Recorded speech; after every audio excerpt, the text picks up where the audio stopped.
I'm the son of an oil man. I lived overseas all of my life. I was very fortunate in both having several graduate degrees and being a Marine Corps infantry officer, Marine Corps intelligence officer, and then a clandestine intelligence case officer. I've programmed imagery satellites. I've helped steal signals code books. I've done counterintelligence. I'm basically intimately familiar with the way in which the U.S. government does or does not do the craft of intelligence. What you need to know is I'm a spy saying spying doesn't work. It's costing you $1.2 billion a week to produce the president's daily brief for a guy that can't read.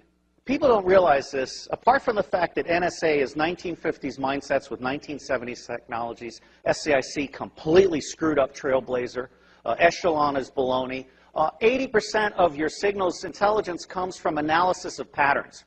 So you don't need to violate privacy. All you need to know is that Schmuckhead is calling Afghanistan once a week. General Shinseki knew exactly what was needed to make Iraq go right, and Paul Wolfowitz lied to Congress and said they'll receive us like liberators and stuff. If I had been General Shinseki, I would have grabbed Wolfowitz by the neck and thrown him down the steps of Capitol Hill. You don't let people lie like that. It's unprofessional to confuse loyalty with integrity. And we have had a failure of generalship in America. Our generals have been too eager to keep their stars and not eager enough to think for themselves and uphold the Constitution. Smedley Butler, the highest decorated Marine, said, war is a racket. War is a racket.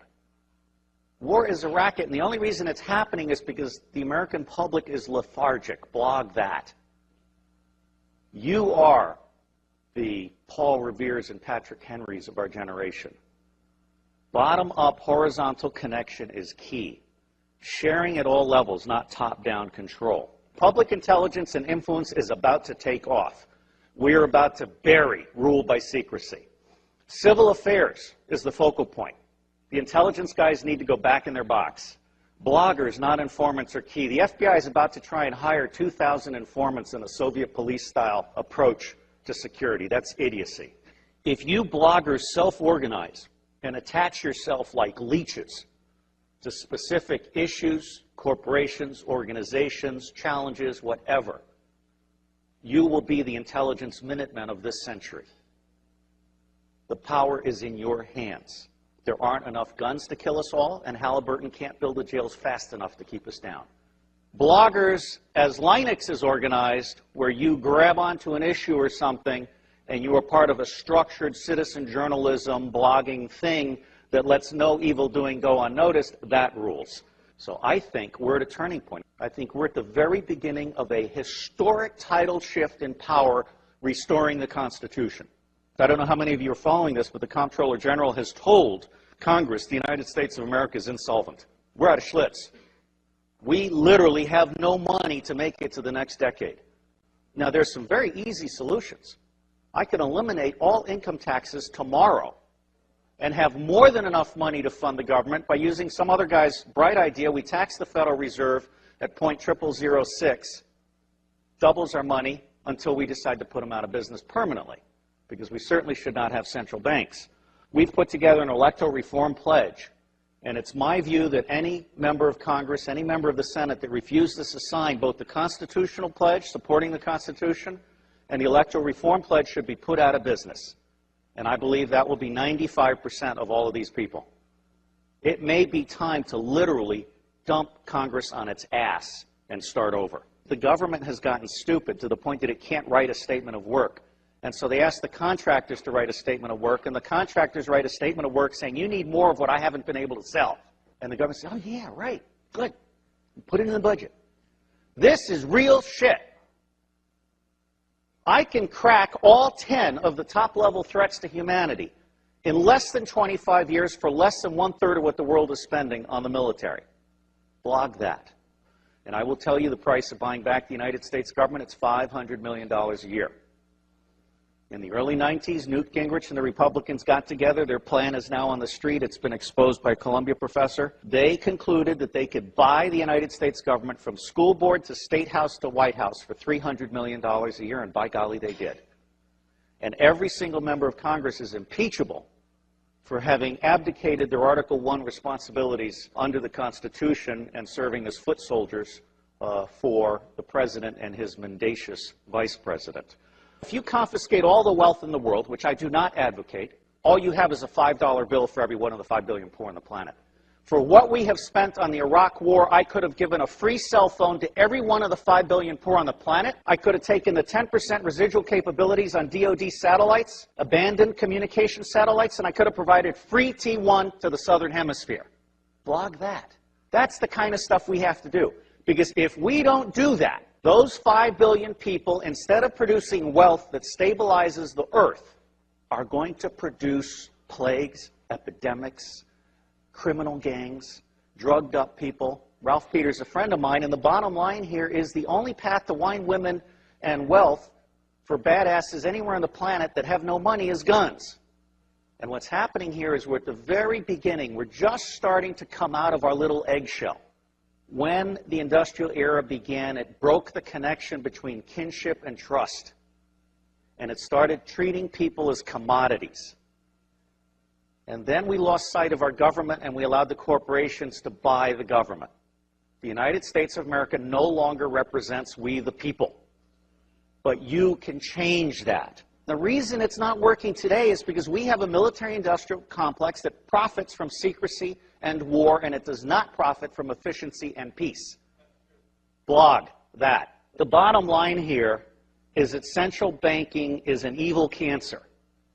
These people are selling us credit they don't have so they can take profits they don't deserve out of our pockets. That's nuts. The United States government is constitutionally chartered to print money on the good faith and credit of all of us and not pay interest. Why are we being such fools? Well, unfortunately, if you fight them, you get assassinated. Lincoln and Kennedy were both about to print money and not borrow from the banks. I can't connect those two dots, but I can tell you they're side by side. But the reality is the federal government is broken in every possible way. And it's going to be localized, bottom-up resilience networks. They're going to save us. That's where you guys come in. Our educational system stinks. It beats the creativity out of kids by the time they're in the 4th grade. It forces you to become a blogger or hacker in order to become creative. So you guys are the lifeboat. We've gone from America the Beautiful to America the Shit. Now, I believe we need to start blogging retrospective impeachments. I'm not saying we need to hang them or tar them or feather them, just out them. I think it's time for citizen investigative journalism to go deep and go back and go current. And people need to understand they can't get away with this stuff. There is absolutely no lack of solution, and there is also no lack of money. What is lacking is the popular political will to exercise our God-given right to be in charge. I got thrown off Fox News for saying the global war on terror wasn't real. Well, it's not. Okay? I mean, until we can get to one man, one bullet for the top 6,000, we can contain the next level, and we can provide a quality of life for everybody on the planet at the lowest level, we're not going to get it. The Air Force solution for terrorism is to kill one guy in an entire village, which of course creates 100 to 200 additional terrorists because of that indiscriminate war crime. It's just nuts. And it's nuts because the media isn't doing their job, and so it falls to you. And my dream is to have someone adopt every zip code and start doing that weekly report for their zip code. And then those little reports will start having babies, and it'll start spreading. Your government is stupid, and they're stupid deliberately. The intelligence community does not do open source information because they like to think that the cabinet departments are doing their open source information. That's not true. The cabinet departments don't know how to do decision support. What they know how to do is take stakeholder interests and turn them into policy that increases budget share. That is not what I call reality-based budgeting. Politics today has gotten so dirty it's not worth anybody's time if they've got a brain. Well, I don't have a brain, I have a soul. And I believe that America needs to get back in the business of managing itself. I am absolutely certain that central banks are an evil. Central banks are screwing us all, or we'll have it right. We are pigs being harvested for profits. I do believe there are secret societies, although, you know, given a choice between conspiracy and incompetence, I generally go with incompetence. The Bilderberg Group, I just saw a list of who attended the last time, and it's almost a list of nobodies who want to be somebodies combined with somebodies on their way down. You know, I'm not that impressed. These people think they're the movers and the shakers. They're only the movers and the shakers as long as you let them be the movers and the shakers. I spent 18 years trying to help secret government agencies get in touch with unclassified information. And Tom Atlee sent me an email, and he had this little signature blog where Buckminster Fuller said, don't try and heal a broken system, create a new system that replaces it. So I'm honored to be here to set the tone for you guys. And my bottom line is, don't waste your time on the federal government. It's going away. There are 27 secessionist movements. There are 9 distinct nations in North America. I anticipate some virtual separation in the Republic. And I think that you're going to find that, like Vermont, for example, is all of a sudden going to be seen by the rest of America as exactly where we want to be, or Seattle. And so that's called the spike theory of change. As soon as one state gets it perfect, it's going to spread like wildfire.